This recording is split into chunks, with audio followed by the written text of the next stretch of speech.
Et salut tout le monde, j'espère que vous allez bien. On se retrouve aujourd'hui pour une nouvelle vidéo, hein, sinon je ne serais pas là en train de me filmer, hein, évidemment. Au-delà de la nouvelle vidéo, eh bien on se retrouve pour un nouvel épisode du dossier du cerveau.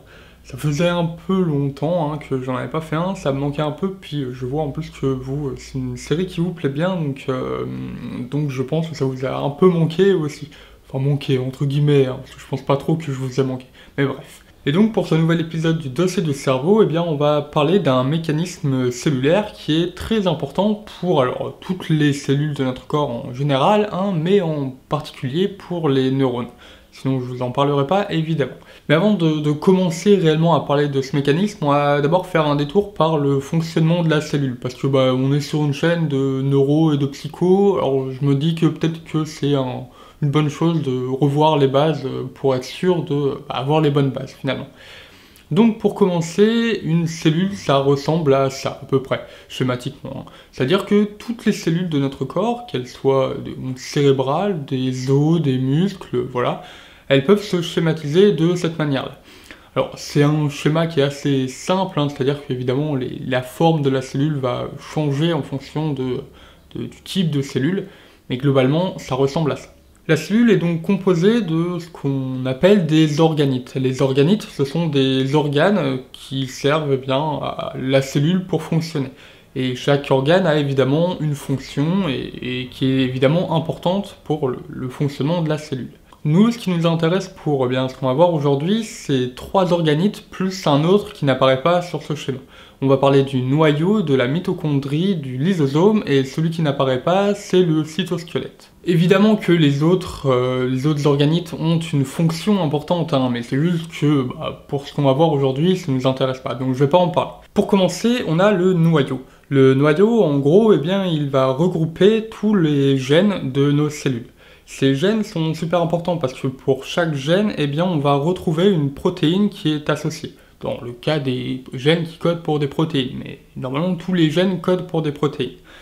Et donc, comme on a beaucoup de gènes, de séquences d'ADN, on se retrouve avec beaucoup de protéines différentes et chacune a une fonction particulière et qui est évidemment essentielle pour le bon fonctionnement de notre organisme. Et évidemment, une simple mutation génétique va faire qu'on va avoir une protéine qui va être soit différente de celle qui était codée avant, soit on va tout simplement se retrouver avec une protéine qui n'est plus du tout synthétisée, codée. Donc là, ça peut être un vrai problème pour le fonctionnement cellulaire. Ensuite, la mitochondrie. La mitochondrie, c'est assez simple, c'est la centrale énergétique de nos cellules. Elles produisent de l'ATP, c'est-à-dire de l'adénotriphosphate, et pour faire assez simple, tous les processus cellulaires ont besoin d'ATP pour fonctionner.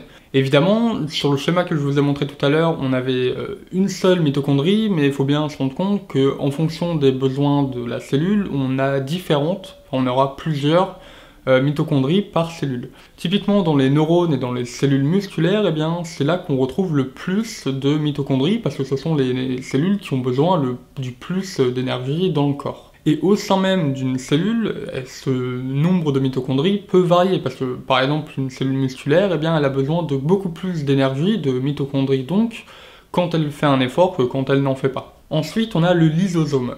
En fait, son but, c'est de tout détruire là où on en a besoin. C'est une sorte de boule, en fait, et dans lequel on retrouve des enzymes digestives, qu'on appelle plus particulièrement des hydrolases acides, et dont le but, c'est vraiment de tout détruire, en fait. C'est de l'acide, quoi, donc voilà. Et donc leur but, c'est de détruire ce qui a besoin d'être détruit en fonction de ce qui lui est amené à être détruit. Et enfin, pour finir, on a le cytosquelette. Alors là, c'est assez simple, hein, c'est le squelette de la cellule, tout simplement. C'est lui qui va donner sa forme, donc par exemple dans les neurones on a une forme qui est très spécifique, donc c'est le squelette, le cytosquelette en particulier, qui donne cette forme. Et puis la deuxième fonction du cytosquelette, c'est de servir d'autoroute, si on veut, en fait, à tous les organites de la cellule. C'est-à-dire que par exemple, si quelqu'un a besoin de se... Enfin, si un organite a besoin de se déplacer, par exemple, je sais pas moi, un lysosome, il peut se déplacer via les autoroutes que fournissent le cytosquelette. Si jamais vous souhaitez en savoir un peu plus sur le fonctionnement cellulaire, bah allez voir la page de Wikipédia sur la cellule. Je trouve qu'elle est assez complète et elle fait le taf, donc voilà.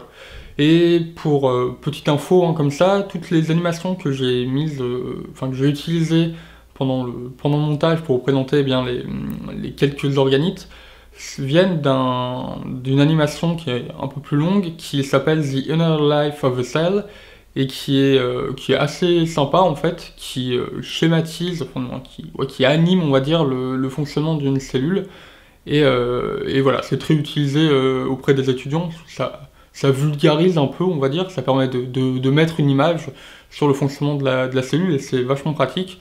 Je suis sûr qu'il y en a quelques versions qui peuvent se trouver sur YouTube avec des commentaires, donc voilà.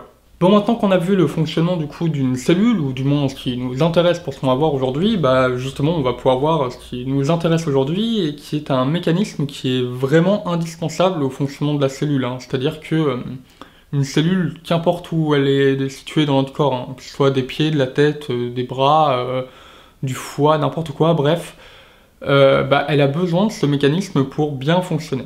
Ce mécanisme, c'est ce qu'on appelle l'autophagie. Et l'autophagie, c'est un système de destruction, de recyclage, on va dire, parce qu'il y a besoin d'être dégradé dans la cellule. Pour être un peu plus précis, même, c'est un système, un mécanisme de nettoyage cellulaire. Et ce qui est vachement intéressant, c'est que c'est la cellule toute seule qui se nettoie. D'où le terme d'autophagie, parce que auto c'est seul, et enfin seul soi, et phagie qui est donc manger. Je vous explique un peu déjà comment ça fonctionne.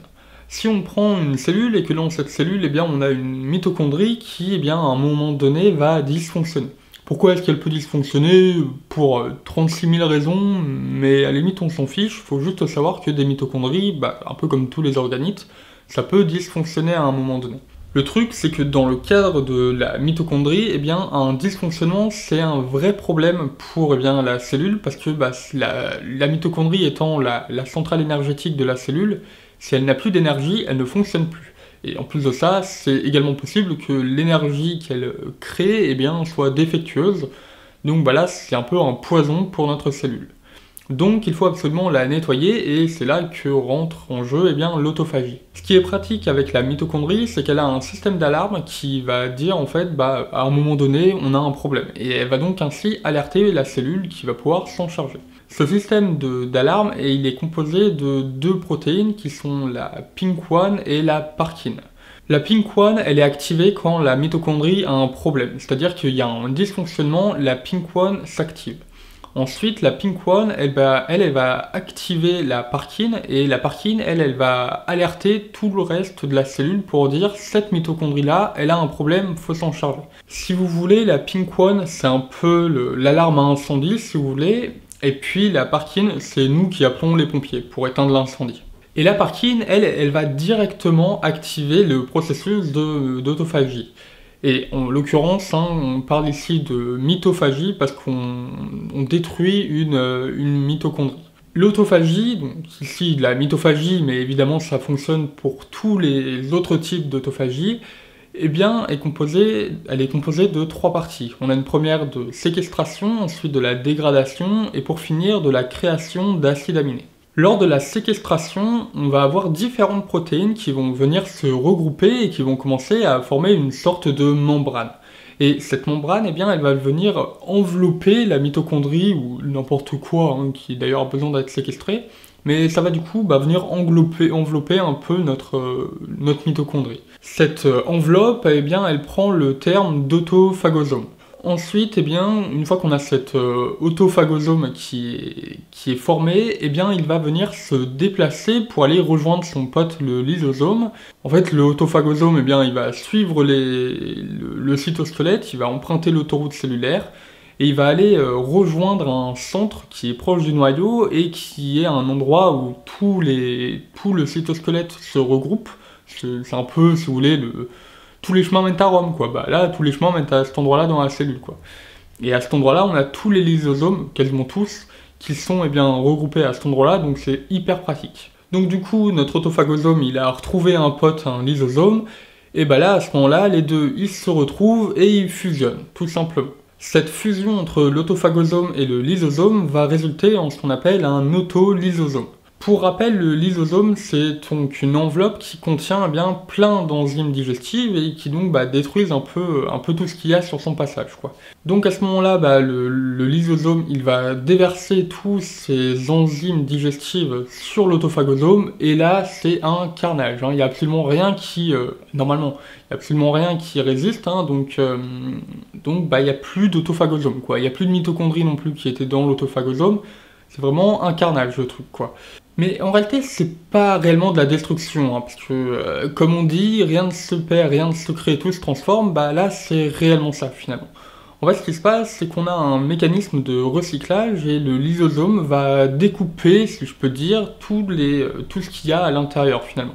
Et ce qui est cool, c'est que l'autophagosome et tout ce qu'il a à l'intérieur est majoritairement composé de protéines. Et les protéines, quand on les découpe, eh bien, on se retrouve avec la brique élémentaire du coup de la protéine qui est l'acide aminé. Donc autrement dit, notre lysosome, il va découper en plein de petits morceaux eh bien, notre autophagosome et ça va donc générer plein d'acide aminé et l'acide aminé va pouvoir ainsi être réutilisé pour faire n'importe quoi dans la cellule. Donc là, on en est donc à la troisième phase qui est la phase de création d'acide aminé. Et comme j'ai dit, hein, c'est réellement un mécanisme, l'autophagie, de recyclage, quoi. On a un truc qui dysfonctionne.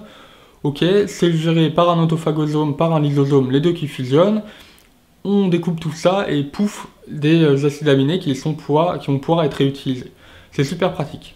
Et évidemment, hein, j'ai utilisé l'exemple de la mitochondrie qui a besoin d'être recyclée, mais ça peut être tout et n'importe quoi, et d'ailleurs ça peut être au-delà d'un organite, ça peut être une simple protéine ou un ensemble de protéines. Ça peut être également le cas d'un corps étranger à la cellule qui a besoin d'être détruit, hein, donc vraiment l'autophagie, ça sert à détruire, à recycler, et voilà. Ceci dit, ça ne sert pas uniquement à détruire des trucs qui sont dangereux potentiellement pour la cellule. C'est pas juste un système de recyclage. Enfin, si, mais c'est pas juste un système de nettoyage, quoi. En fait, dans le cas d'une situation de stress, eh bien la cellule a besoin de beaucoup d'énergie pour fonctionner. La situation de stress pour une cellule, c'est un peu particulier parce qu'en fait, elle fonctionne à 120%, quoi, on va dire, et du coup, elle a besoin d'énormément d'énergie et en particulier d'acide aminé parce que l'acide aminé est à la base de la protéine et la protéine, c'est absolument indispensable pour le fonctionnement d'une cellule. Donc à ce moment-là, comme dans une situation de stress, la cellule a besoin d'énergie et d'acide aminé, et bien dans ce cas-là, l'autophagie va se mettre en place. Mais elle ne se met pas juste en place en se disant tiens, on a une mitochondrie qui dysfonctionne, on la bouffe et on la détruit, quoi, on la recycle. C'est pas tout à fait ça. En fait, ce qui va se passer, c'est que au sein de la cellule, il y a des choses qui ne lui sont pas indispensables à ce moment-là, donc elle va se dire, ok, ça sert à rien, on va le recycler. De cette manière-là, eh bien, grâce à l'autophagie, la cellule a des nutriments quand elle en manque, justement, en situation de stress. Et ça tombe bien parce que les situations de stress, on va dire qu'il y en a beaucoup, il y a plusieurs types de situations de stress, mais parmi celles qui m'intéressent, il y en a deux. Il y a la situation de famine, donc de manque de nutriments, et la situation d'activité physique, de sport. En fait, dans les deux cas, dans le premier, il manque de nutriments, donc elle a besoin d'un coup de pouce, sa cellule, donc pouf, autophagie. Et dans l'autre cas, dans l'activité physique, en fait, elle a besoin d'énormément d'énergie, de nutriments. Dans le fonctionnement de base, on va dire, de la cellule, il n'y en a pas suffisamment, donc pouf, autophagie encore une fois. Mais au-delà de la situation de stress, on a évidemment un niveau de base d'autophagie, c'est-à-dire que n'importe quel moment, c'est-à-dire que là par exemple, moi maintenant, je suis pas dans une situation de stress particulier, mais j'ai quand même de l'autophagie dans toutes mes cellules, parce qu'on a un niveau de base de l'autophagie, et ce niveau-là, par contre, de base, ne sert plus à réussir à avoir des nutriments, mais il sert à détruire, à recycler tous les éléments, les organites, ou des protéines qui sont dysfonctionnelles. Donc ça peut être la mitochondrie dysfonctionnelle, ou ça peut être n'importe quoi d'autre, hein, finalement. Ce niveau de base, il est vraiment ultra important pour toutes les cellules de notre corps, et plus particulièrement pour les neurones. Oui, j'y arrive enfin. En fait, les neurones sont des cellules qui sont vraiment très fragiles et qui ont une durée de vie qui est assez importante, donc il faut absolument qu'ils aient un système de nettoyage, de recyclage, qui soit réellement ultra bien perfectionné et surtout qui n'ait pas trop de problèmes. Parce que si on a un souci quelque part dans les neurones, ça peut vite partir en vrille, pour être assez poli. En fait, avec l'âge, avec la durée de vie des neurones qui du coup augmente, eh bien la probabilité d'avoir des problèmes, des soucis, eh bien augmente. La plupart du temps, ces problèmes sont même bénins, parce qu'en fait, finalement, ces problèmes, on les a un peu tout le temps, finalement. C'est-à-dire depuis qu'on est jusqu'à l'âge avancé. Le truc, c'est qu'avec l'âge, eh bien souvent, les systèmes de nettoyage, de recyclage, comme l'autophagie, sont souvent dérégulés, ou dysfonctionnent, ou... Enfin, des fois, il y a des petits problèmes qui se placent, donc des fois, ça engendre des problèmes au niveau cellulaire, au niveau de son fonctionnement, et c'est là finalement qu'apparaissent des maladies, typiquement des maladies neurodégénératives. Si au sein d'un neurone vous avez une mitochondrie par exemple qui n'est pas suffisamment bien recyclée ou qui n'est pas correctement recyclée, et bien là vous avez un problème, c'est que vous avez une mitochondrie qui dysfonctionne, qui est toujours présente dans la cellule, ce qui va engendrer des problèmes. Ces problèmes-là sont potentiellement graves en fait, ça peut aller jusqu'à la destruction, à la mort de la cellule. Et ça, par contre, pour une cellule même, c'est pas trop grave. Mais s'il y en a plusieurs qui ont ce même souci, là ça devient problématique et cette dégénérescence devient une maladie dégénérative. Et dans le cas des neurones, neurodégénératives du coup. La plupart des maladies neurodégénératives qu'on connaît, typiquement Parkinson, Alzheimer, la sclérose en plaques, etc., eh bien, ont toutes un problème d'autophagie quelque part. Ce problème dans l'autophagie, eh bien, il peut venir de différentes étapes, que ce soit la séquestration, la dégradation ou la fusion entre l'autophagosome et le lysosome. Si on prend par exemple le cas de la maladie de Parkinson, eh bien, on observe chez les malades que dans les neurones qui sont en train d'être en pleine dégénérescence, on a beaucoup de mitochondries qui sont dysfonctionnelles. On a donc un problème au niveau autophagique et ici de recyclage des mitochondries défectueuses. Comme je l'ai dit tout à l'heure, il y a deux principales protéines qui sont bien responsables de la dégradation des mitochondries défectueuses, c'est la PINK1 et la Parkin. Dans le cadre de la maladie de Parkinson, du coup, on a un problème d'engagement, on va dire, d'autophagie et plus particulièrement dans la séquestration de la mitochondrie. C'est un problème qui est en lien avec la PINK1 et la Parkin, et en fait, la mitochondrie défectueuse n'est pas normalement capturée, englobée, et donc, eh bien, comme l'autophagosome n'est pas généré, il ne peut pas du coup y avoir de fusion, donc de dégradation. Et ce qui fait que du coup, dans le corps cellulaire des patients parkinsoniens, eh bien, on se retrouve avec beaucoup trop même, de mitochondries défectueuses, ce qui engendre une dégénérescence, parce qu'une mitochondrie défectueuse, c'est un véritable poison en fait, pour la cellule. Dans le cadre de la maladie d'Alzheimer, cette fois, eh bien, on a un problème d'agrégats de protéines.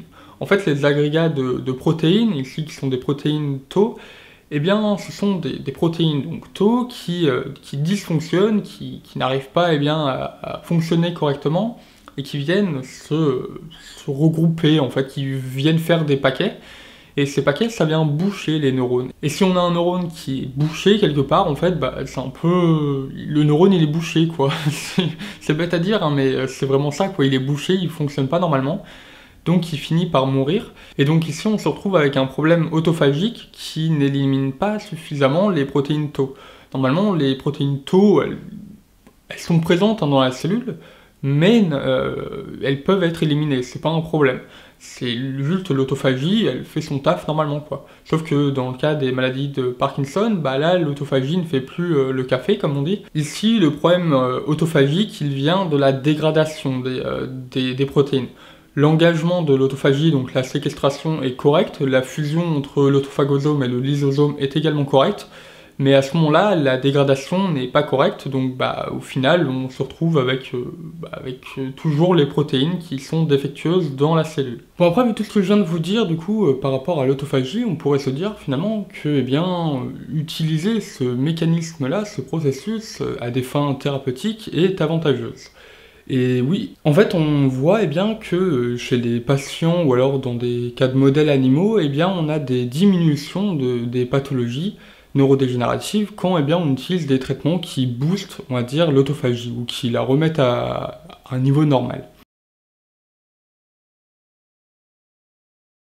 Et On pourrait se dire également que du coup, en utilisant ce processus autophagique, mais cette fois à un but préventif, pour du coup limiter en tout cas les risques d'atteinte d'une pathologie neurodégénérative, ça pourrait marcher également. Là, c'est également quelque chose qui est plutôt prometteur, mais cette fois c'est peut-être un peu plus limité, ou du moins c'est pas forcément réellement la panacée, quoi, on va dire. C'est pas parce que vous avez boosté l'autophagie que vous allez forcément ne pas avoir de risque de pathologie. En fait, le problème là-dessus, c'est que la plupart des individus ont un niveau de base d'autophagie qui est tout à fait normal, entre guillemets, qui fait le taf et qui, du coup, eh bien, empêche l'apparition de pathologie. Et en fait, c'est un peu là où, quand j'ai fait mes recherches, je suis tombé un peu sur un paradoxe, c'est qu'il y a pas mal de gens qui, sous le couvert du miracle de l'autophagie, eh bien, vont se dire, bah tiens, on propose un programme basé sur le jeûne, l'activité physique, n'importe quoi, pourrait bien limiter du coup l'apparition de pathologies, que ce soit neurodégénératives, cancer, n'importe quoi. Mais en fait le problème il est un peu là justement, enfin il y a une mauvaise compréhension on va dire du processus quoi. C'est pas un remède l'autophagie, c'est juste un processus naturel que les cellules ont, qui a un système de nettoyage. Si jamais ce système de nettoyage dysfonctionne, bah forcément qu'on va avoir l'apparition de pathologie. Mais il faut qu'il dysfonctionne pour qu'il y ait une apparition de pathologie. En fait, ce que je veux dire par là, c'est que si vous avez un système autophagique de base qui fonctionne bien, bah ça sert à rien de le booster en fait. C'est pas parce que vous allez le booster que vous allez avoir moins de chances, on va dire, de probabilité plutôt, de risque, d'avoir une pathologie quelconque. Et du coup, pousser le raisonnement au bout, enfin à fond, en disant, bah tiens, on booste l'autophagie à fond, et comme ça on évite les pathologies, bah non en fait. C'est pas comme ça que ça fonctionne, en tout cas au niveau biologique. Et puis en plus de ça, le souci avec ces programmes, on va dire santé, c'est pas réellement bon terme, mais vous voyez un peu l'idée, en fait le truc c'est que souvent, enfin dans la plupart des cas, on a derrière des mécanismes, enfin on le fait via des comportements qui ont des mécanismes derrière qui peuvent potentiellement être dangereux pour la santé. Typiquement c'est le jeûne ou l'activité physique. Alors attention, hein, je dis pas que le jeûne et l'activité physique sont mauvais pour la santé. Ce que je dis, c'est que trop les faire, c'est mauvais. Et le souci, eh bien, c'est que la plupart du temps, dans ces programmes-là, justement, eh bien, on pousse un peu le bouchon un peu trop loin, des fois, quoi. On fait un peu trop de jeûne ou un peu trop d'activité physique. Si vous voulez, par exemple, l'activité physique, son lien avec la santé, eh bien, c'est que ça suit une courbe en U inversée. C'est-à-dire que moins vous pratiquez d'activité physique, et plus c'est mauvais pour votre santé.